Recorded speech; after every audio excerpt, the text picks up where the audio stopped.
As formigas estão entre os seres vivos mais organizados do mundo. Elas possuem uma sociedade bastante estruturada, com trabalhos específicos para cada grupo de formigas. Existem as soldados, as trabalhadoras, as que cuidam dos ovos e dos filhotes e a rainha. Elas são os animais mais numerosos do mundo todo, com aproximadamente 18 mil espécies diferentes já descobertas. Algumas espécies são carnívoras, outras cultivam fungos para se alimentarem, e algumas espécies adoram o néctar das plantas. Entre essas diferentes características, uma que chama bastante atenção são as espécies conhecidas como formigas potes de mel. Elas são uma das mais curiosas. Ao contrário das abelhas, por exemplo, que armazenam mel em favos, essas formigas armazenam néctar no corpo de formigas operárias, que funcionam como reservatórios. Esses potes de mel ambulantes, vamos chamá-las assim, são úteis para a colônia em épocas de necessidade, quando o alimento está bastante escasso.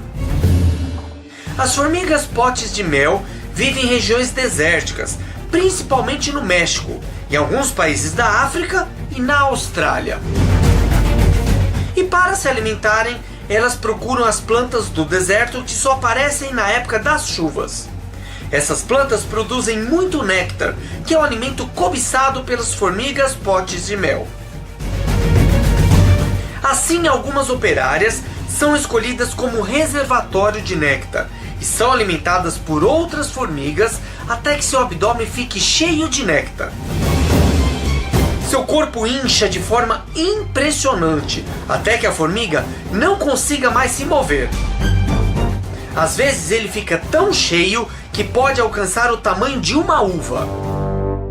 Quando ficam completamente inchadas com mel, as formigas reservatórios prendem suas patinhas no teto do formigueiro, que é subterrâneo. Nos períodos mais secos, quando as plantas do deserto produzem pouco ou quase nada de néctar, as formigas recorrem às companheiras que estão presas nas paredes do formigueiro debaixo da terra. Com um simples movimento de suas antenas, as formigas reservatório regurgitam o mel que está em seu organismo diretamente na boca de suas amigas. Mas as formigas não comem tudo de uma só vez. Elas se alimentam com o mínimo, para que as reservas de néctar durem todo o período de escassez de alimento. E vocês acham que depois que o néctar acaba, as formigas reservatório morrem? Não! Elas voltam a ficar com o corpo esbelto e prontas para servirem como formigas reservatório no próximo ano.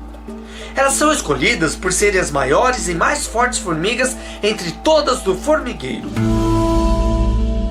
Algumas tribos dos desertos, por exemplo os aborígenes da Austrália, comem formigas potes de mel.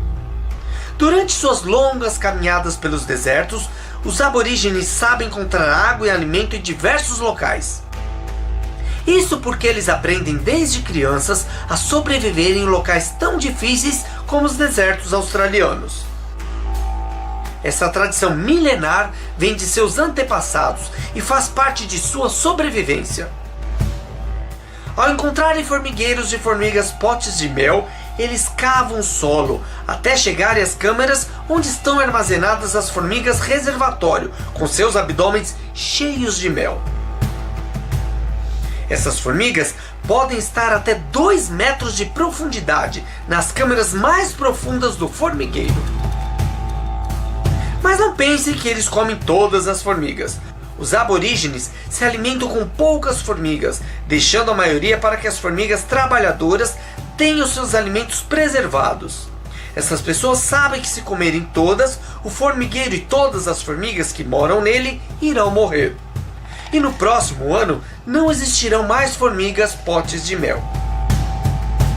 Essas curiosas formigas servem como fontes de energia para que as pessoas que vivem nesses desertos rigorosos recebam um pouco de energia do rico néctar das formigas potes de mel.